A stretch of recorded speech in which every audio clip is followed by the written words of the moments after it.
Amitabha, Shalom, Otep, Salam Alaikum, ici Divorus. Aujourd'hui, je viens pour un autre enseignement. Voilà, je sais que je vous ai manqué, vous êtes venus, vous avez inondé mon inbox avec des messages. Et vous allez m'excuser pour le bruit, c'est juste qu'au-dessus, là, ils sont en train de faire certaines rénovations. Et voilà. Donc, vous savez à ce qu'il faut faire. Abonnez-vous, likez, partagez la vidéo, activez la cloche de notification. Aujourd'hui, nous allons parler des trônes. C'est quoi le trône? Quel est le rôle du trône? Quelle est la place du trône dans la spiritualité? C'est d'abord quoi un trône? Un trône est un siège où s'asseyent des hommes de pouvoir. Donc, ça peut être un roi, ça peut être un chef traditionnel, ça peut être un chef religieux, ça peut être un homme politique comme un président. Maintenant, vous allez vous rendre compte que même dans les représentations divines, que ce soit les représentations de la divine mère, certaines représentations de la divine mère ou alors certaines représentations de Dieu, il y a souvent ce trône-là qui est posé sur... ce trône qui est représenté dans un environnement céleste sur lequel est parfois assis un homme ou une femme, en l'occurrence lorsqu'il s'agit de certains courants spirituels et qu'on veut s'adresser à la polarité femelle. C'est ça le trône. Le trône a pour symbolique le pouvoir. Le trône est le lieu de concentration de pouvoir. Quelles sont les vertus d'un trône? Quel est le rôle d'un trône? Il faut savoir qu'un trône n'est pas fait au hasard. Autour d'un trône, généralement, il y a toujours un conseil. Donc, dans le cas des chefferies traditionnelles, chez les rois par exemple, on a ce qu'on appelle les notables. Les notables qui sont eux aussi assis sur certains sièges qui sont considérés comme des mini-trônes en fait. Voilà. Et dans le cas des présidents, c'est parfois représenté par des ministres ou alors autre chose. Dans le cas même de la Bible, on parle de Jésus et des 12 disciples. Pourquoi 12 disciples? Parce que même dans la tradition kémite, même dans la tradition africaine, les rois sont généralement accompagnés de 12 disciples. Donc, il peut y avoir plusieurs, mais il y a 12 principaux disciples. Quels sont les rôles de ces disciples-là? Lorsque un trône est confectionné, il est d'abord chargé, consacré et magnétisé mystiquement. Sous le trône du roi se cachent beaucoup de choses, sous tout trône, que ce soit le trône du roi ou du président, mais nous allons parler en l'occurrence des rois. Sous le trône d'un roi se cachent beaucoup de choses. On appelle ça, on parle souvent des remèdes. Donc, vous allez entendre certaines personnes dire sous le trône du roi, il y a beaucoup de remèdes. D'où viennent donc ces remèdes, entre guillemets, ces produits mystiques-là? Lorsqu'un homme est intronisé, lorsqu'un homme reçoit la couronne, ou même dans le cas de la reine d'Angleterre, vous avez vu son couronnement, lorsque tu reçois la couronne, tu t'assois directement sur le trône. Donc on te couronne, parce que lorsqu'on te couronne, quand on te met la couronne à la tête ou alors quand on te donne certaines choses, parce qu'avant même de recevoir la couronne, il y a des rites par lesquels tu passes avant de recevoir cette couronne-là. Lorsque tu as reçu certains rites, on t'a donné ce qu'on doit te donner, on t'a chargé de ce qu'il faut te charger, on te couronne.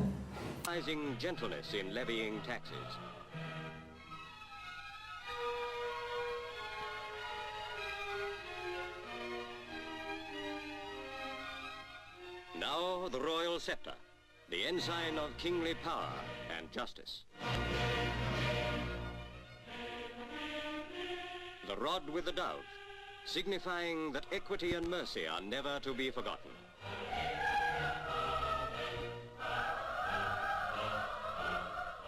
Now follows the supreme climax of the ancient ritual. With St. Edward's son, the Crown of England, the Archbishop performs the simple, yet the most significant ceremony of the Queen's coronation.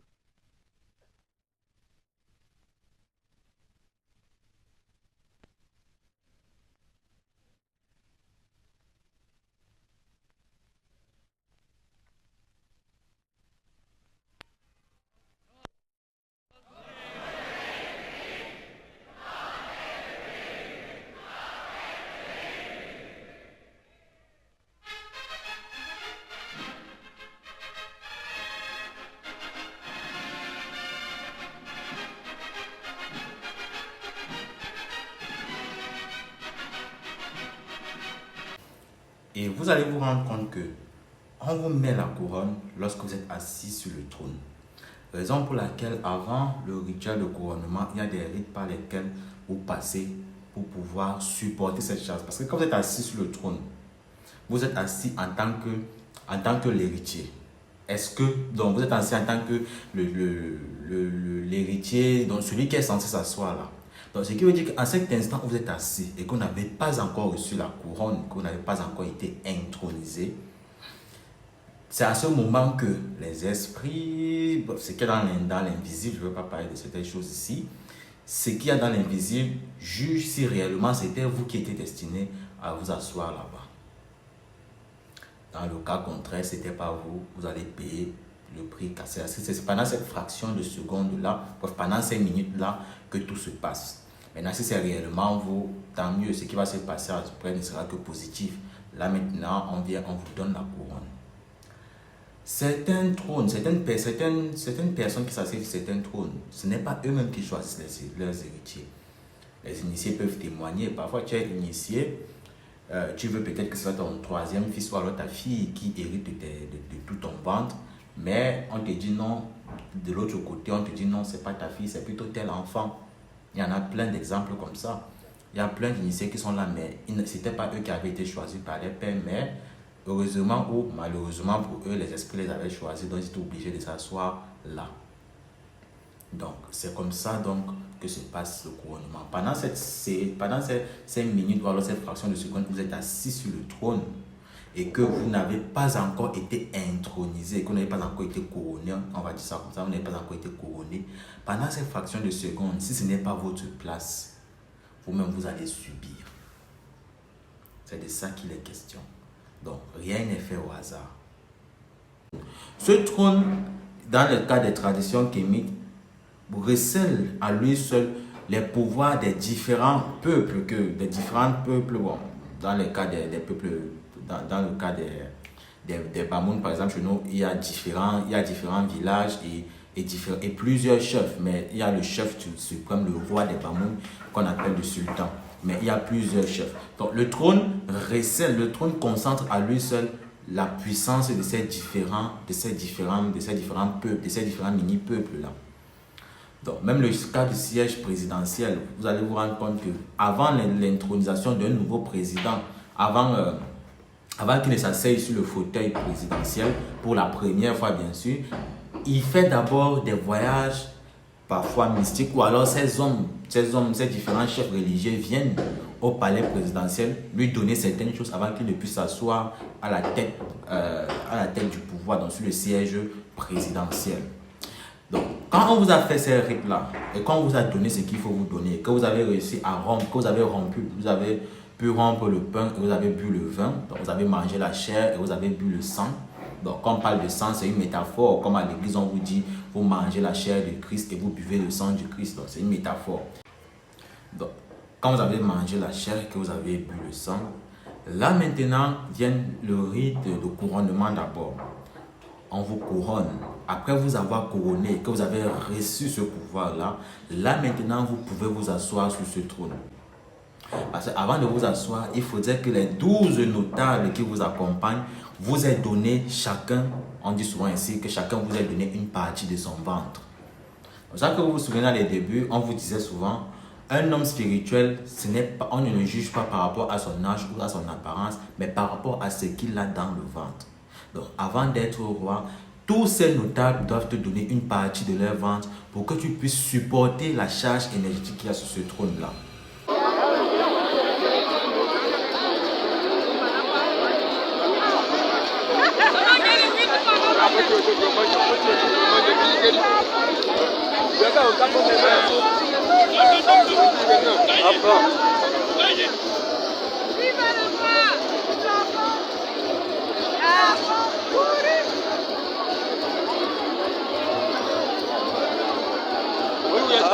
Je te dis, Hassan. Et généralement, même les nouveaux rois qui s'asseyent pour la première fois, ils tombent malades. Ils tombent d'abord malades parce que ça menace. Parce que les trônes sont chargés. Sous les trônes, il y a beaucoup de choses, comme je vous ai dit. Et les trônes sont chargés à une dose vraiment je peux pas décrire ça avec les mots en fait. Donc c'est comme ça.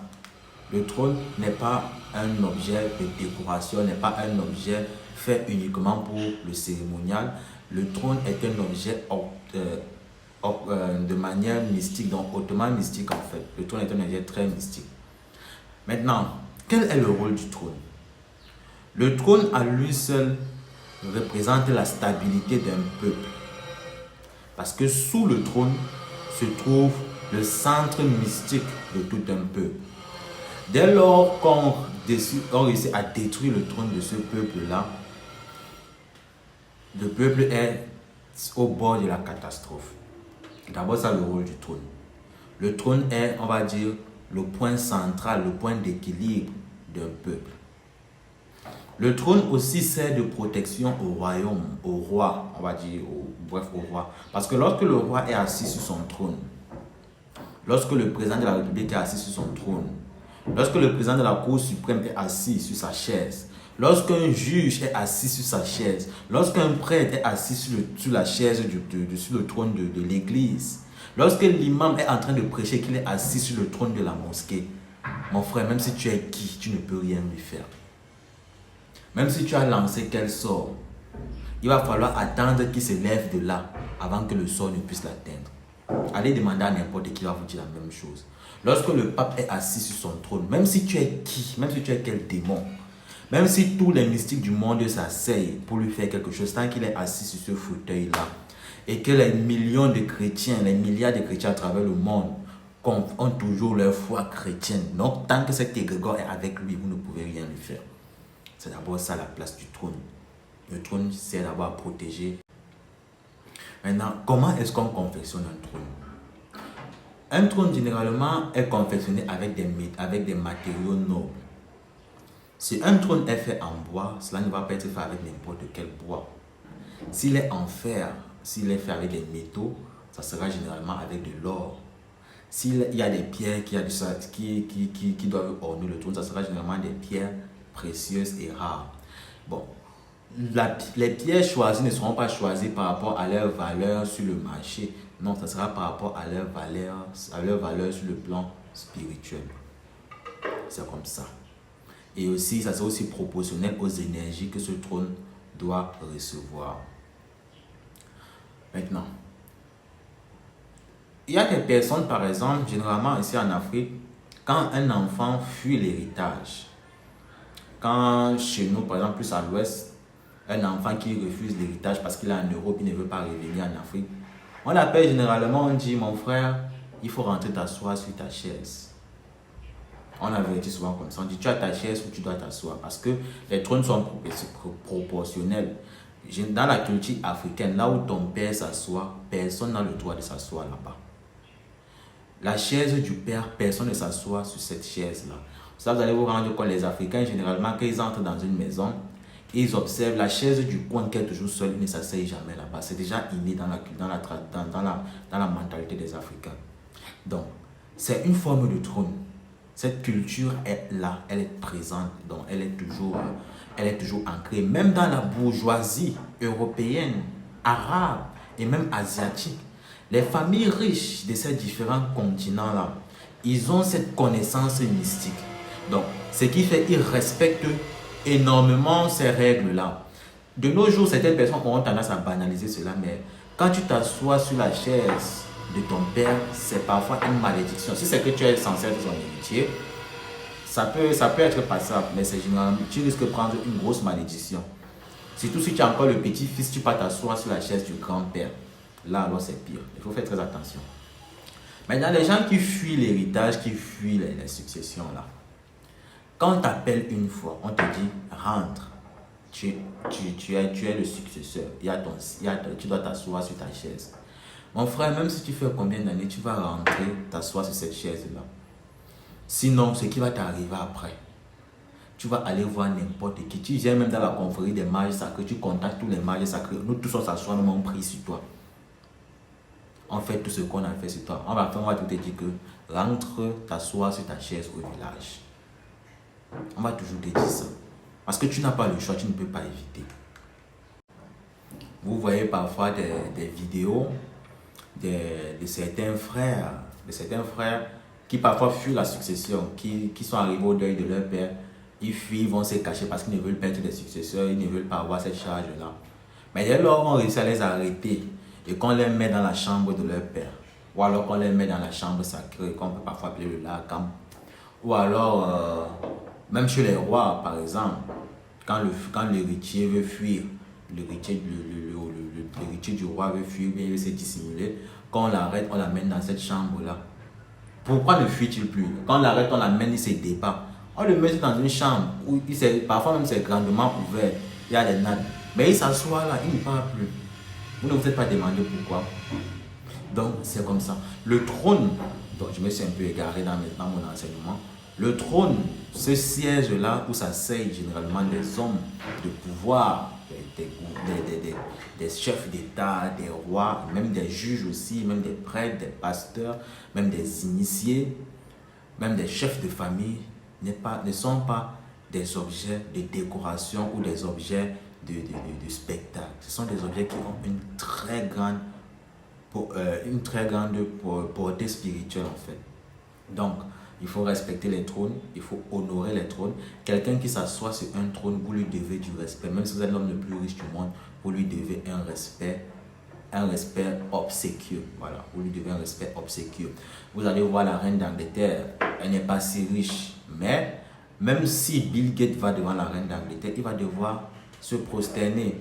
Même le premier ministre qui est élu, tandis que la reine d'Angleterre, elle découle de la monarchie, même le premier ministre qui a été élu par la population, quand il voit la reine d'Angleterre, il se court parce qu'elle s'assoit sur le trône royal du pays.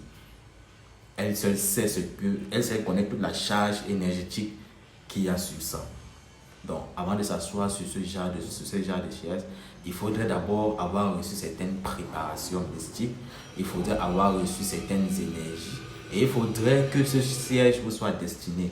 Si vous n'êtes pas destiné à vous asseoir sur ce siège-là, soit vous allez mourir dans très peu de temps, soit vous allez vivre une vie misérable. Parfois, vous tombez malade, vous êtes paralysé, vous ne pouvez plus vous asseoir sur ce siège, vous êtes constamment touché.